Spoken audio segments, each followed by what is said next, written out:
मत सोचें कि आप हाजतमंद और जरूरतमंद नहीं होंगे। इस बदन में है, इस जहान में रहना है। हम हर रोज हमें रहम की जरूरत है। और याद रखें कि रहम और फजल, इसको समझना बहुत जरूरी है। हमसे जाने अनजाने में ना चाहते कोई ऐसी बात मुंह से निकल जाती है जहां हम कसूरवार ठहरते हैं। और जब हम कसूरवार ठहरते हैं तो याद रखें कि उसकी सजा वाजिब है। और इसकी हम माने या ना माने वो हमारी मर्जी है, लेकिन जब हम निगाह करेंगे तो हमें हर रोज उस रहम की जरूरत है। और फजल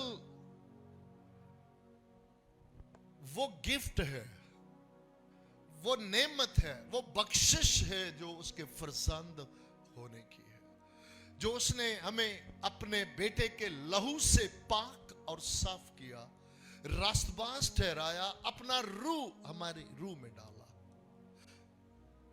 अपनी कुदरत हमें उड़ेली ताकि हम उसके फरजंद, उसके बेटे ठहरे।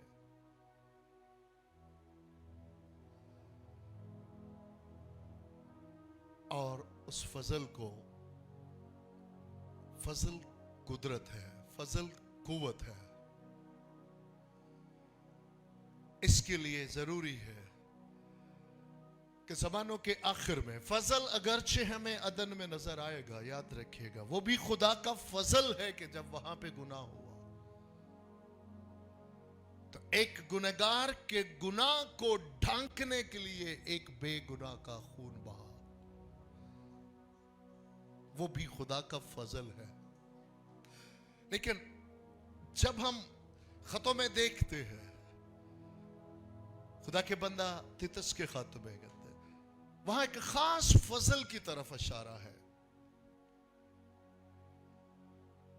खुदा का वो, बोले वो खास इशारा है, स्पेसिफिकली खुदा का वो फजल जाहिर हुआ है कब?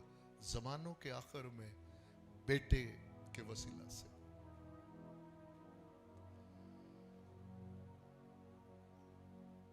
क्योंकि याद रखे कि फजल हमें चप्पे चप्पे पे पुराने अहदनामा में भी नजर आएगा, वरना हम में से किसी का वजूद भी ना होता। जब खालिस शरीयत, वो 10 अहकाम, वो 2 लोहे लेकर आए, तो इससे पहले कि अभी वो लोहे लेकर जमात में दाखिल होते, हुक्म टूट चुका था, अभी पहुंची भी नहीं थी। क्यों जी? वो दोनों लोहे हमारे बुजुर्ग मूसा के हाथ में थी जब पहाड़ से उतरे।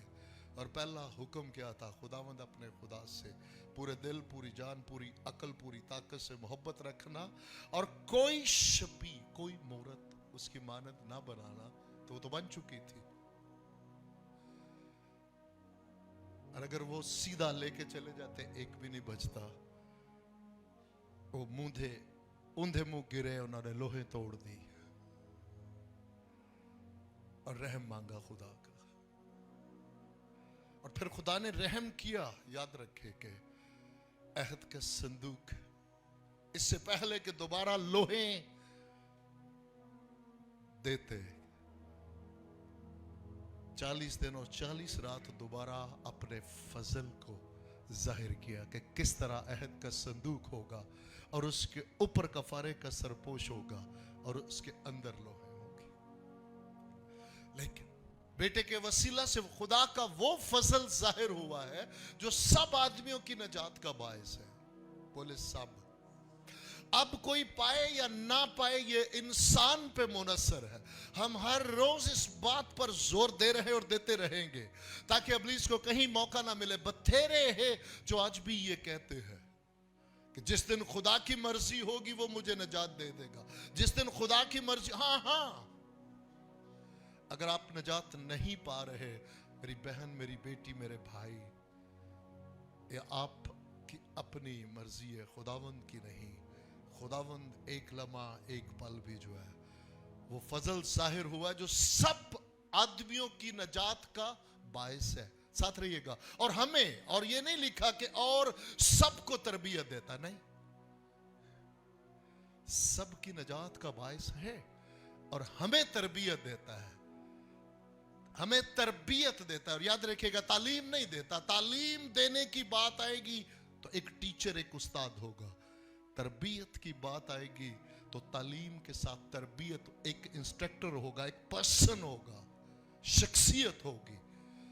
सो हम शुक्रगुजार हैं कि वो फजल की जब बात है तो ये शख्सियत है, खुदाए रुल कुद्दस है, ये फक्त तालीम की बात नहीं है।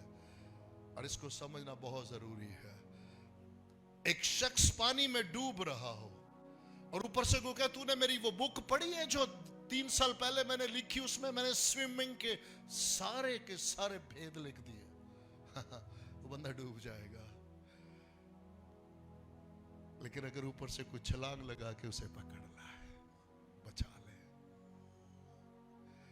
इसलिए ये बहुत जरूरी है समझना कि पुराने अहदनामा में इसी तरह ही है कि तूने पढ़ा है, मैंने बहुत कुछ लिखा है जिंदगी गुजारने के लिए, लेकिन कोई भी ना बच सका। लेकिन दूसरा इसका रुख क्या है कि डूबते हुए को बचाने के लिए वो खुद पानी में उतरा और उसने बचाया। और हमें तरबियत देता है जो उस पर ईमान लाते और उस फजल को रिसीव करते हैं। वो फजल शख्सियत है, वो खुदाइरुल कुद्दस है। हमें तरबियत देते हैं, कुव्वत और कुदरत से मामूर करते हैं। और अगले हिस्से में क्या लिखा है, ताकि बेदीनी की ख्वाहिशों का इनकार करे। वो फजल, कुदरत और कुव्वत। बहुत सारे लोग अगर कहते कि आज हम फजल, हाँ, याद रखिएगा, खुदा का फजल जिसने रिसीव किया, जिसने कबूल किया, जो खुदा के फजल से भरता चला जाता है, उसके अंदर वो कुव्वत और कुदरत है जो बदीनी की ख्वाहिशों को ना कहने की है। ताकि मौजूदा जहान में, आइंदा की आसमान की बात नहीं कर रहा, ताकि बेदीनी की ख्वाहिशों का इनकार करना, ये पहली बात। और दूसरी बात, ताकि इस मौजूदा जहान में परहेजगारी, दीनदारी और रास्तबाजी की जिंदगी गुजारे। ये किसके वसीला से? ये खुदा के फजल के वसीला से है। हम शुक्रगुजार हैं, इसलिए उस फजल को हासिल करें। किस लिए? ताकि दिन भर डेली लाइफ में हर रोज जब हमें कोई बेदीनी की ख्वाहिश कोई ऑफर करे, या मेरे दिल के अंदर से ही वो ख्वाहिश क्यों ना निकले,